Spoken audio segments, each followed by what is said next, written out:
Hello everyone. In part 1 and part 2 I have covered national income calculation by income and value added method. This is my part 3 in which I am covering the topic national income calculation by expenditure method. So let's start.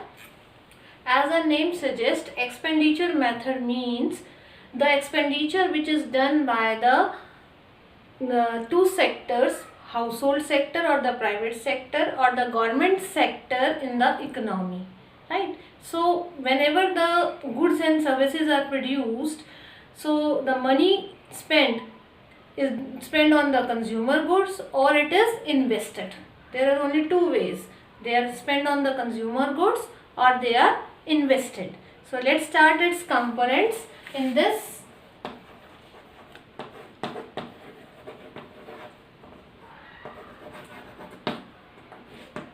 my first component is private final consumption expenditure.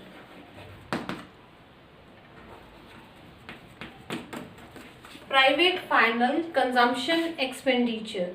It means the expenditure on the purchase of goods and services by households and by private non-profit institutions serving households. For example, the helpage.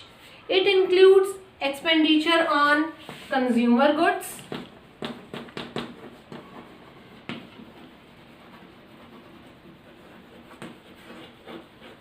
like consumer durable goods like TV, right? TV, we have computers, non-durable vegetables, butter, milk, and also consumable services like transportation fees, educational fees, etc. It also includes imputed rent of owner occupied house.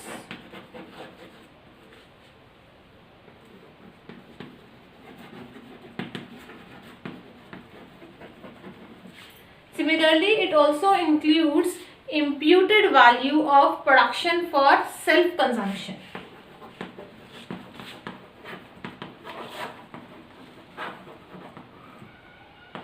For self-consumption.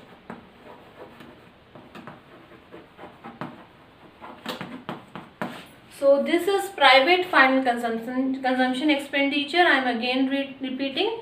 It refers to the expenditure on the purchase of goods and services by household or by private non-profit institutions serving households like helpage. It includes expenditure on consumer goods. It may be durable, it may be non-durable goods, consumable services, imputed rent of owner-occupied house, imputed value for goods for self-consumption, produced for self-consumption, and even the direct purchases made by abroad by residents' household. This is our first component, private final consumption expenditure. So our second component, government final consumption expenditure.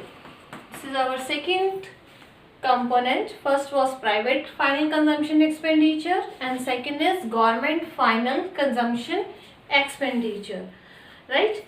It is the expenditure for the satisfaction of collective wants, like for law and order, for defense purposes, for education purposes. The aim of the government is for social welfare.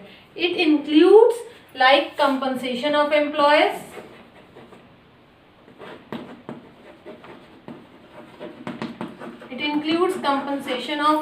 by the government.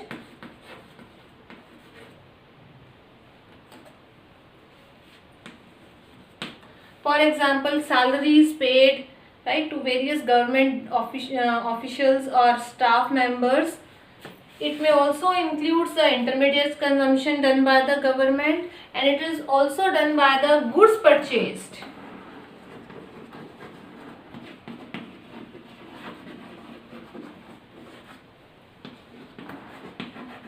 by the government in domestic market.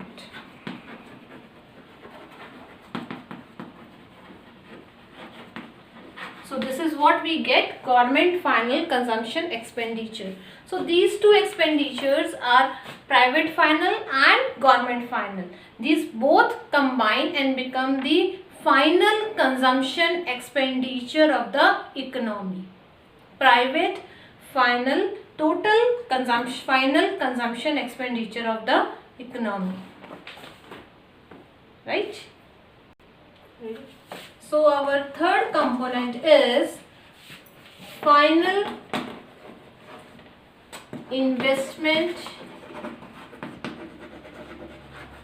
expenditure. Right? So technically it is known as gross final domestic capital formation, or you can just say gross domestic capital formation. We can also say gross domestic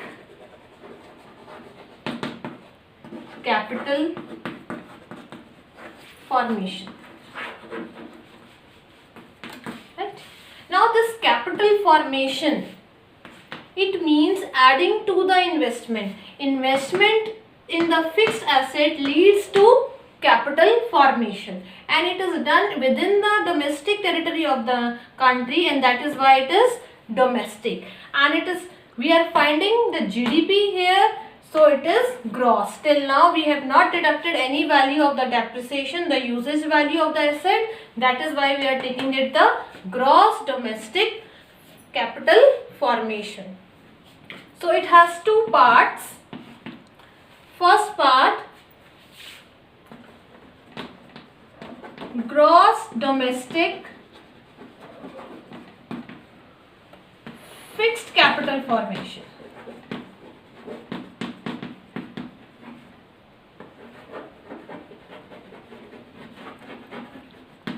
And next is change in stock. Here two things you have to consider. First, this gross domestic fixed capital formation and change in stock both are the part of gross domestic capital formation. हमने gross domestic capital formation के दो हिस्से करे हैं, एक fixed में और एक change in stock में. Fixed में क्या है? Fixed is done for the long term. The return comes for the long term, and change in stock is for the current purpose. Right? It is done for the current purpose. So again we have to do the part change in stock. Again we know that it is closing stock minus opening stock. This we have done in the value added method. Closing stock minus opening stock. It can be positive and it can be negative depending upon the change in the stock. Right? So in the next we are going to do gross domestic fixed capital formation parts. Gross domestic fixed capital formation can be subdivided into following categories. Number 1, gross business fixed formation. That means the fixed business class people or investors make investment, for example purchase plant and machineries, set up industries, firms, so they are considered under term gross fixed investment. Next is gross residential construction. उसी तरह से जो house hold है वो नए घर बनाते हैं, घर पे कंस्ट्रक्शन नया करते हैं, that is residential asset. So this comes under gross residential construction. Third is gross public investment. Public again here means the government do this investment on, for example, construction of flyover, bridges, roads, right? So these again are part of gross domestic fixed capital formation. Is it clear? Now the fourth component is net exports. This we find out by export minus import.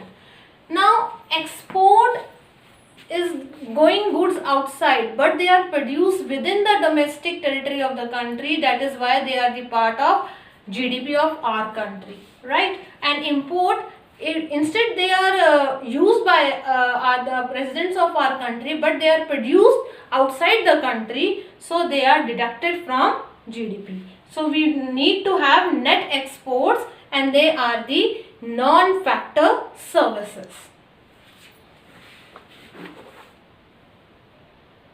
Now let's summarize all that by adding the first component, private final consumption expenditure, second component, government final consumption expenditure, third, gross domestic capital formation, and fourth, net exports. By adding first, second and third and fourth, we get GDP and MP.